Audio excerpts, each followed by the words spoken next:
You're a startup founder. You think your product is amazing and feel like more people should be buying. But the road is long and slow.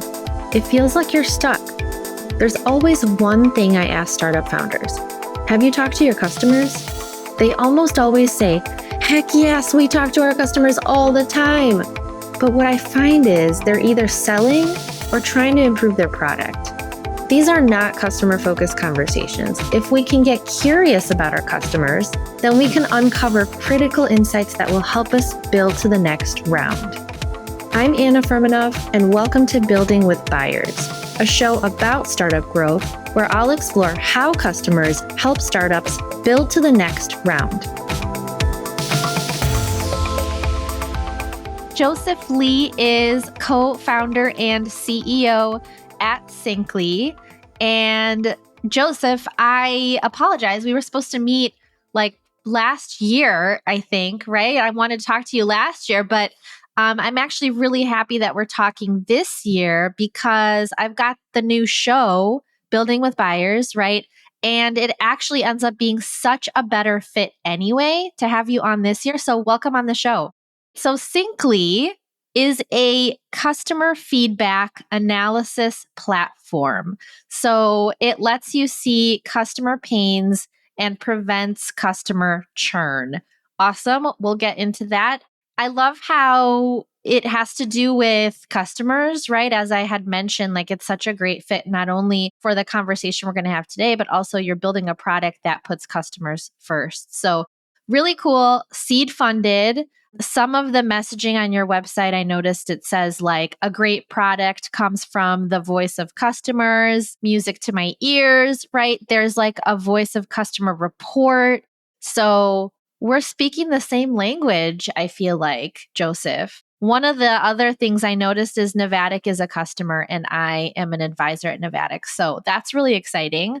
So without further ado, let's jump right into it. So I'm exploring the role that customers play in helping startups build to the next round. And so let's get into it. How would you say that you incorporate customer research at Syncly? What are some of your goals with the research? Yeah, that's a great question. And actually, this wasn't my plan to mention Syncly from the beginning, but we actually use Syncly for our own customer research for sure. So I think you should start so the goal is basically from fully understanding your existing customers and then expanding to the broader targets if your customers actually represent that entire group. I think an overarching question and the goal is, do you really understand your customers? And it sounds so obvious sometimes, but surprisingly, it's not the case for many companies. Tell me more. Why is it not the case for many companies? What have you seen from companies that your customers that you have? Yeah. So the first question should be, why do we exist? You should understand why people need us. And you basically want to go as granular as possible to segment your customers in the right way. But I see many cases that, okay, who are your customers? And they say, oh, enterprise, oh, mid-market, oh, SMBs, or B2B SaaS. And it's just too broad. So you should ask why over and over, why specifically your team need us and why this timing and what metrics do you want to move the needle and something like that, right? But many times people stay too broad when it comes to defining their customers. I see that too, by the way. When I ask founders in discovery calls and I'm who are you for? They'll end up going broad or they'll end up picking from a bunch of different, industries and we'll talk about industries for a bit, but that's not really who you're for. I'm more interested in who exactly is the person with the pain, who you talk to. You need to have that conversation, is the decision maker. That's how granular it needs to get. And oftentimes they don't know. So please continue. You were talking, I took you off on a tangent, but you were telling me about the customer research that you do at Syncly. Exactly. Pretty much similar. We also wanted to go as granular as possible. And what I mean The granularity is that what's their like business model, right? And again, what metrics do you really want to move the needle? So in our cases, for instance, so our customers, companies that their big portion of their growth comes from referrals. So they should deeply care about customer experience across user journey to make sure there's nothing that falls through the cracks. Hence, they start to implement metrics like CSAT, NPS, or whatnot to start to quantify it. That's why they want to better understand their customer feedback, and that's why they need us. So that's the granularity that I'm talking about, if that's helpful.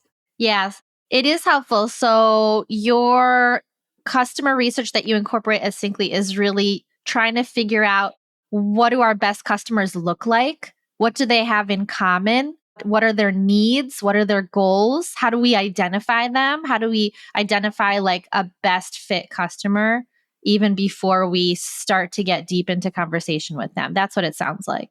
Exactly. So I think two ways. So one, identify the critical product gap to help them get their jobs to be done. And second, for lead qualification. So if you do the customer research, then you'll probably have much better questions to quantify if they are a good fit for your offerings. Okay, you mentioned jobs to be done, and I've heard that a couple times already as I bring people on the show. Mhm. I typically talk about voice of customer research, but jobs to be done. Tell me more. I'm also going to actually bring on the founder of Jobs to be Done, and his name is Bob Mhm. Moesta. I might be saying his name wrong, but Bob Mesta, maybe, but he will be on the show as well. But tell me more about jobs to be done and what you do with that framework. Yeah, so jobs to be done is basically understanding, it literally means that what jobs they want to get done with your services or sometimes with your team, right? So I think the opposite term is actually the features that you are offering. So I see many cases that when founders pitch the value of your products, okay, here are the feature ABC that we provide, but they sometimes forgot to say that what they can achieve with your features. So jobs to be done can be something like, I want to maximize my CSAT score again or NPS score. That's the ultimate jobs to be done. And to get there, this is like a sub jobs to be done. Like I need to do ABC to get it done. And I want your team or your products to help me to better do, especially like sub jobs to be done A, right?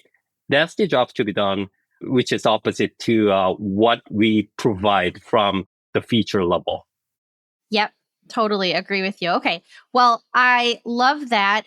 Tell me more. So you kind of explained like how you're using customer research. You're actually using Syncly for Syncly, right? Exactly. You mentioned that at the very beginning. So what are you finding as you're using Syncly for Syncly? Like what's some of the customer feedback that you're analyzing? Yeah, we try to analyze. So from data source perspective, we analyze two different sources. One is basically say like private voice of customers, which is our support chats or calls or the feedback they leave on our, let's say, Slack Connect and so on, that we actually hear directly from our customers. And the second type of data source is the public source. So there are a bunch of valuable customer feedback in the public forum, social media that people talk about, sometimes us or sometimes our competitors or sometimes the broader market trends. And we try to incorporate them into Syncly for Syncly to fully understand our customers. So that's what we do with Syncly. That is that's really cool. Mm. Okay, so what have you found? Like how do you actually use some of the insights? Like anything that's Mhm. surprising, anything that you found that actually you then use to create some kind of change, to make some kind of impact? How do you use these insights? Yes, exactly. That's a great question. In the beginning, when I founded Syncly, we only analyze internal data source again, like support chats, calls, and the customer feedback directly coming to the customers. But once we talk more and more with our existing customers and the potential customers in the market, we realize that they definitely care about analyzing their existing voice of customers because there are plenty of them. But at the same time, it's in their company, right? It's already in their database. The blind side for them is people outside their company talking about their product or their competitors. That's why when we try to build our product roadmap, we should definitely include the data source from social media or public forum where it's not the asset for the company yet, but we can definitely help them to aggregate and finding another more valuable insight for their product roadmap or for their ICPs, right? So we basically use them to influence our product roadmap. Got it. So let me make sure that I understand. You're actually going beyond internal to the company. You might have those conversations already with your customers. Mhm. You're going beyond, you're going outside of that and trying to capture conversations that are happening outside of your company, outside of the customer conversations, right? That you may not know are happening. Exactly. Kind of like you were telling me about capturing data that's on social media or like other places where maybe referrals are happening, stuff like that, right? That's correct. Okay, got it. And so that's actually impacting your product roadmap. In what way? Help me understand that. How do you connect the insights to like how you're changing the product? Yeah, you'll probably get tons of customer feedback in about many different things. It can be something about your user experience. It can be something about in our case, a number of integrations that you hook up with the other platforms or something else. So we actually had a hard time to prioritize because every company has limited resources. So I think we try to quantify what's the overarching goals that our customers wanted to achieve. So the conclusion was that, okay, instead of making our product easier or seamless, we should actually add more integrations coming from public forums or social media and something else. Integration, in our case, integration over any other customer feedback. That's something that we should focus on in this quarter, and we should get it done as soon as possible to provide more value to the customers. So that's the example of our case. Okay, awesome. That's really cool. It's interesting that you're actually implementing this and it's actually impacting your product roadmap. But I get it. Like, it's hard to know what to listen to because customers have all sorts of advice and wants and needs. And so, who do you listen to? And my stance on that is you got to know who is your super fan, like who loves your product, who talks about you without being asked to talk about you, who's getting a lot of value from it, who are you retaining for a long time. Like, they're your customer super fan, so they probably you might want to listen to them a bit more than everybody else. So that's my stance. But you also need to know, like, why do you exist? It comes back to the vision for the company. Like, what are you here for? What's your plan? Where are you going? So I think it's probably a mix of both. Would you agree with that?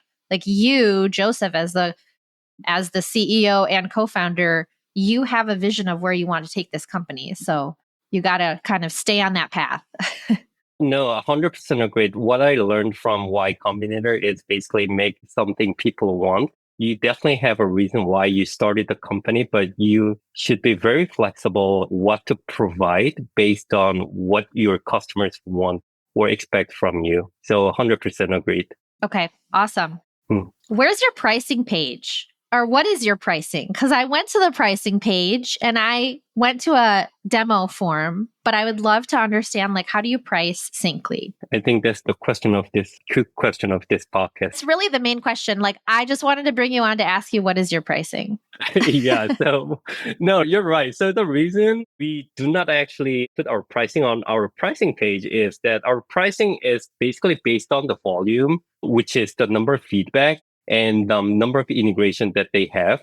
So as there are like two variables, we should understand actually their numbers and their tech stacks to give them the accurate quote. That's why we have a pricing page, but not the actual price. But yeah, well, one thing I can tell is that we don't charge by SIF. You will have unlimited access to Syncly, no limits on the number of users that you can use. Okay. But is it like, I mean, I just talked to a company that charges $1 million for literally for what they're selling. Like, that's happening, right? And then there's also companies that charge like, 3,500 a month or, Mm-mm-mm-mm. 5,000 a month. So I'm just curious, like, is there a range you can provide? Like, let's say you want to integrate, and also, why did you decide not to put a range on your website? Because it leaves me thinking, like, how high is it? Like, is it not attainable, or is it like, Mhm. oh, it's totally fine? I have no idea because I have no range. Right. No, you're right. So I think two questions, right? One is what's the range, and the other one is why is it hard to put it on there? And I can start from the second question. Why is it hard? Is because I think it's because of the nature of the data that we are dealing with. Let's say support chat and calls. Each one is one data point, right? But the density of the data is very different. Support chat is usually much lighter than the calls, like a 1 hour long call. That's why we deeply understand how much volume they have. That's the reason. But at the same time, I can provide a range. I would say that per month, we usually start from the lower end of 4 figures per month. And yeah, it can go higher, depends on the number of integration and the volume again. Okay. Well, that's really all. I mean, we're done here, Joseph. No, I'm just kidding. Okay. No, Yeah, I just wanted to, like, at least understand, like, what's a range, what's a good number here. So thanks for sharing that with me. pleasure. What would you say are some of your challenges? Like, do you have any challenges with customer research? Oh, yeah. As you can imagine, there are many challenges. And I think the classic challenges are the sample size and the sample bias. Yeah, tell me more about that. Like, how much data do you need before you feel pretty good about the research that you've conducted? Yeah, it's really hard to say which number is would suffice or not, but it really depends on how many customers you have if you focus on your existing customers. But if you go after SMBs, let's say the number is just too high, we try to start from segmenting our customers. Okay, here are the 5 different segments that we wanted to understand better. And for each, we try to make the number even per each segment. So there's no bias at all. And the number wise, it's really hard to tell. But in my case, I would say definitely like 3, 4 is definitely not enough. It should be definitely more than like a 10, 20. It really depends on your domain, but that's my case. Okay. Yeah, 10-20 sounds about right. When I do my research with my clients, I typically like to talk to 8 to 10 customers and then have a smattering of prospects as well. Because I feel like, though, but I have, like, in-depth conversations. I'm sure jobs to be done is similar. You need to have, like, Hmm. in-depth conversations that are not just 5 minutes. They take a while, like 45 minutes to an hour. And so you find out a lot of stuff about one person. And then if you talk to 9 other people in that, with that same, they have that same similar job title or similar work, right? Similar goals, similar pains, then you could get a pretty good picture and see the common thread of stuff repeating. So I would agree with you. I think that's a good number. Is that, like, the challenge for you? Are there any other challenges besides the sample size, like getting to a good number of people for customer research? Any other challenges you can think of? I think the other one is simple bias. Simple bias can be many different meanings, but you definitely don't want to just interview your super fans. You definitely want to interview, I would say, the haters Yeah. or yeah, people sitting on the fence Yeah. and your super fans as well. You definitely want to make a balance Yeah. I amongst think those three.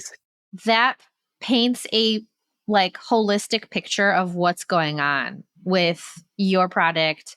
Where is it a good fit? Where is it not a good fit? Why is it not a good fit? Well, it's because of the reasons that the people that you talk to share. And so to stay away from people like that, or you make sure that you watch for certain phrases or certain signal that it's probably not going to be a good fit and they might churn later. So I think I agree with you. Like, talking to customers that left, that were not happy with their experience, is just as important as talking to your customer superfans, where they gush over you and you're like, this makes me feel so good, right? But it's not just Mhm. about that. You need to also talk to your churned customers. So, and the prospects, right? The people that just haven't taken the plunge yet.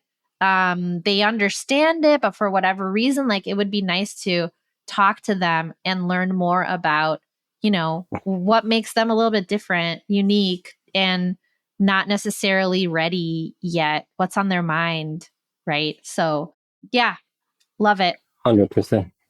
Awesome. So, at the end, if I have time, I usually like to ask my guest if there is a question that you want to ask me. Is there anything that you would like to ask me, Joseph? Yeah, I have one burning question that I wanted to ask. Great. No, What Anna, is it? I know you are a strong believer in voice of customer research.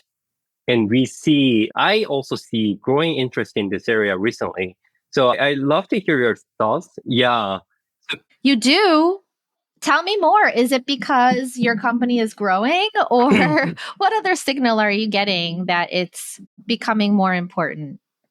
Think in this macroeconomics where it's not the ideal situation for many companies, right? So I think in this era, companies start to realize that, oh, we definitely should understand better who our customers are and what they want to whenever they launch a new product or whenever they make an update on their product, they definitely want to start from their customers or their prospects and they try to incorporate to their product roadmap or service offerings. Yeah, So and I so think that's ask why. me your question. Sorry to Yeah. interrupt, Oh, but I also feel this and I yeah. hear So I this. So was I going was to just ask curious where that. you're getting that signal Love to from. hear your But yeah, thoughts what was your on question? what drives this growing interest in voice of customers in general, and why do you think customer research is critical not only for the marketers but for the entire company? Wow, this is an amazing Yeah. question. Perfect for this podcast, and actually perfect for why I even launched this show and went away from the old show, Modern Startup Marketing, and renamed it to Building with Buyers. Marketing used to start and end with prospects. So, creating awareness, inbound leads for sales, lead gen, right? I hate lead gen. I hate that term. I will die on that. How do people say it? Die on that hill. I don't take lead gen companies seriously anymore. I have not since 2015. And so it's 2025 and marketing should start and end with customers. And so I believe that we've been running the wrong playbook for marketing and growth for too long. It's causing some big problems. It's causing the slow growth, the confused employees internally, right? It's a really big issue. If we're confused about why do we exist, who we're for, what are we building for them, then of course prospects will be confused too. And of course sales teams will be frustrated too. But we've just been like so focused on net new that we forgot to cater our marketing approach and our business strategy around our customers, our customer super fans, right?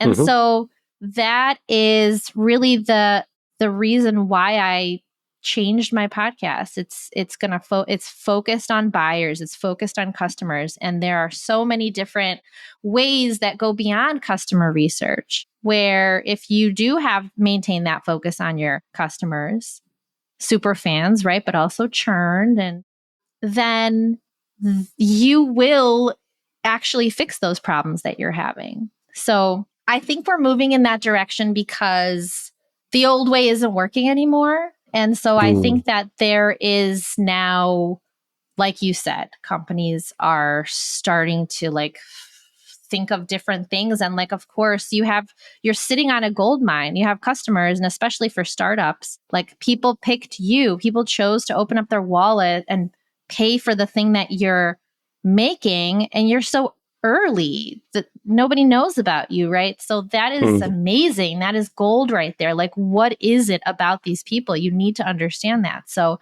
I think there's also something about going back to our core, the foundation of understanding people. As AI, envelops us and we're like, oh my gosh, this is amazing. And I think that still happening where you're like blown away by some of these tech tools and what they're capable of doing. But I also think that there's this missing piece of connecting with people. One of the reasons why like small events are again coming back after COVID, and people want to get together, and people have these magic moments with each other when they see each other in person. And so I think that it's just kind of in the same boat of we come back to our foundation. It was always the case that we needed to be close and connected, but we kind of lost our way. You are too, Joseph.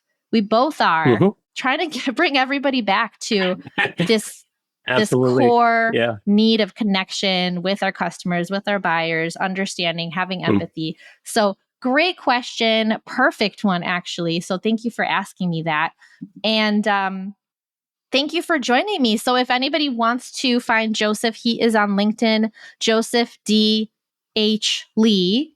And I'll leave that link in the show notes. And then if you want to check out Syncly, you can go to syncly.app. And you've been great. Thank you so much. Yeah, thanks for having me, Anna.